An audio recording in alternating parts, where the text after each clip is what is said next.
ሴትየዋ የኩባንያውን ዋና ስርዓት ለልማት ቁጥር የሌላቸውን ሌሊቶች በእንቅልፍ አልባ አሳለፈች። የእሷ ጥረትም ኩባንያው $10 ሚሊዮን የኢንቨስትመንት ድጋፍ እንዲያገኝ ዋና ምክንያት ሆኖ ተቆጠረ። ነገር ግን የዓመቱ የሽልማት ራት በደረሰ ጊዜ ሁሉም ትልቅ ጉርሻ እንደምታገኝ ሲጠብቁ የጠበቀችው ሽልማት አልደረሳትም። ከዚህ ይልቅ በእጇ የደረሰው የዕዳ ማስታወቂያ ነበረ። ጉዳዩን ለማወቅ ወደ ፋይናንስ ክፍል ሄደች። የፋይናንስ ኃላፊውም ፕሮጀክቱ $20 ሚሊዮን ኪሳራ እንዳስመዘገበ ነገራት። እሷም የፕሮጀክቱ ኃላፊ ስለነበረች የኪሳራውን 5% መሸከም እንዳለባት ተነገራት። በዚህ ምክንያት ለኩባንያው $7500 ዕዳ እንዳለባት ተገለጸላት። እንዲሁም መሰረታዊ ደሞዟን ቀድሞውኑ ተቀንሶ ነበረ። ይህ ሁሉ ሲሆን ዋና ስራ አስፈጻሚው ከውጭ ሀገር ከተመለሰች ገና 1 ወር ብቻ ለሆናት አዲስ ሰራተኛ $3 ሚሊዮን የተለየ ጉርሻ እንደሰጣት አስታወቀ። ይህን ሲሰሙ ሁሉም በድንጋጤ ተዋጡ። ምክንያቱም ያቺ አዲስ ሰራተኛ ኩባንያውን የተቀላቀለችው ከ1 ወር በፊት ብቻ ነበረ። የስርዓቱ ልማት ውስጥም ምንም አስተዋጽኦ አላደረገችም። በተቃራኒውም ዋናውን ስርዓት የገነባችው ሴትየዋ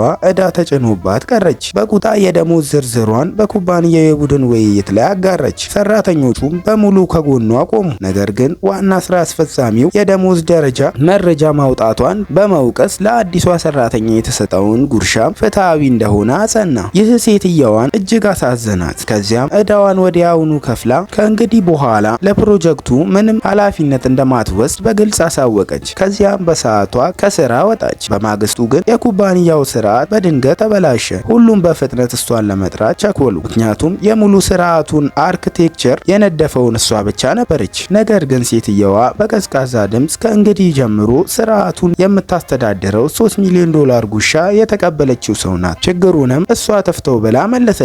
በዚያን ጊዜ አንድ ሚስጥር ተገለጠ። ሴትየዋ በዚህ ኩባንያ እስከ ስርዓቱ ይፋዊ ማስረጃ ድረስ ብቻ እንድትቆይ ቃል የገባች ለዋና ስራ አስፈጻሚው አያት ነበር። አሁን ግን ያ ቃል ኪዳን ተፈጽሞ ነበረ። በዚያው ቀን የአጋር ኩባንያው ፕሬዝዳንት ስርዓቱን ለመዘርዘር ወጡ። ዋና ስራ አስፈጻሚው ሴትየዋ በህመም ላይ እንዳለች በመዋሸት አዲሷን ሰራተኛ ስርዓት እንድታቀርብ አዘዘ። ነገር ግን ስርዓቱ እንደተጀመረ ወዲያውኑ የአደጋ ማንቂያ ጮኸ። አዲሷ ሰራተኛ ቀላል ችግር ነው እኔ ፈተዋለሁ ብላ ተናገረች። ነገር ግን አንድ ሰራተኛ ዋናውን ኮድ በሙሉ የምትረዳው ሴትየዋ ብቻ ናት ብላ አስታወሰች። ሆኖም አዲሷ ሰራተኛ አልሰማችም። ችግሩን በራሷ እንደምትፈታ በእርግጠኝነት ቀጠለች። የአጋር ኩባንያው ፕሬዝዳንት ግን ትዕግስታቸውን አጥተው ስርዓቱ በጊዜው ካልሰራ ኩባንያውን በሙሉ ኃላፊነቱን እንደሚሸከም አስጠነቀቁ። ከዚህም በላይ በማስረጃው ቀን ብቻ $1 ሚሊዮን የቅጣት ካሳ እንዲከፍል የሚያስገድድ ውል እንዲዘጋጅ ረዳታቸውን አዘዙ። በዚሁ ጊዜ ሴትየዋ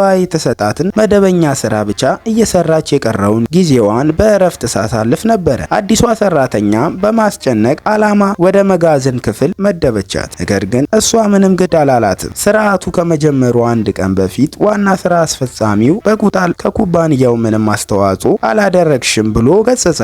ይህን ከሰማች በኋላ ሴትየዋ ልቧ በጣም ተሰበረ። ለዋና ስራ አስፈጻሚው አያቷ የገባችላትን ቃል ኪዳን አሟልታ እንደጨረሰች በመገንዘብ ከኩባንያው ለመልቀቅ ወሰነች። በስርዓቱ የመጀመሪያ ቀን የመልቀቂያ ሂደቷን አጠናቃ ለመሄድ ተዘጋጀች። አዲሷ ሰራተኛ በኩራት ከዛሬ በኋላ የሚያስታውሰው ስሜን ብቻ ነው ብላ አሾፈባት። ሴትየዋ ግን ምንም አልመለሰችለትም። በዚያው ቅስፈት ስርዓቱ በይፋ ተጀመረ።